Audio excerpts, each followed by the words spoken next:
With regards to respect, you said human civilization progresses a lot better if we respect one another, and I actually don't believe that at all. I believe that human civilization progresses and maintains itself when we respect people who've earned respect. You don't just respect everybody randomly. Well, what the hell use is respect if you just respect people randomly? It's like inflating the currency, It's like the Simpsons episode where, Bart gets a trophy because it's every child gets a trophy day. All you do is inflate the currency. Respect is actually limited to that category of people who have earned respect in some manner. So whatever you're talking about with regards to, say, common decency between people, it's not respect. And the definitions actually matter. They matter a lot. Many men are petrified by women. They won't approach them at all. They have no idea how to talk to them. They're just petrified into immobility. And that's way more common than you think.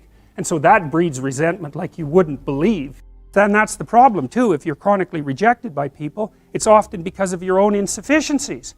Whether that's cowardice or lack of social skills or whatever it is. It's like, you can't just brush it off as, oh well, no one likes me, but really I'm okay. It's like, no, wrong. If everyone rejects you, there's probably something wrong.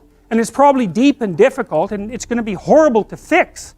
And so, this isn't a trivial problem. It's not a trivial problem at all.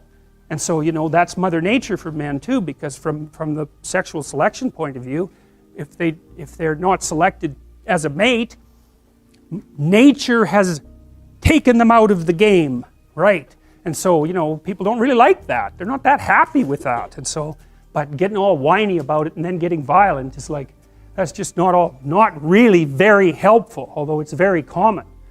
If you've got some things to say that you haven't been willing to say or don't know how to say, right, you can't stand up for yourself properly. And in order to do that, you have to grow some teeth and be willing to use them. And again, that's something that might violate your morality, because you might say, well, I shouldn't be able to bite people. And the thing is, yes, you should be able to bite people hard. And if you're able to bite them, then generally you don't have to. It isn't obvious that people treat themselves better than they treat other people. I don't think that's obvious at all. But maybe you could start with yourself and think, okay, I'm going to take care of myself as if I have value. What would that look like? And then I'm going to work to extend that courtesy to everyone else. And the other thing I would say is, you have to bargain from a position of authority, let's say, not power. But you don't have authority unless you know what you're talking about and unless you can say no. And you can't say no unless you've set yourself up with alternatives. Now, in order to speak what you might regard as the truth, you have to let go of the outcome. You have to think, all right, I'm going to say what I think, stupid as I am, biased as I am, ignorant as I am. I'm going to state what I think as clearly as I can, and I'm going to live with the consequences no matter what they are.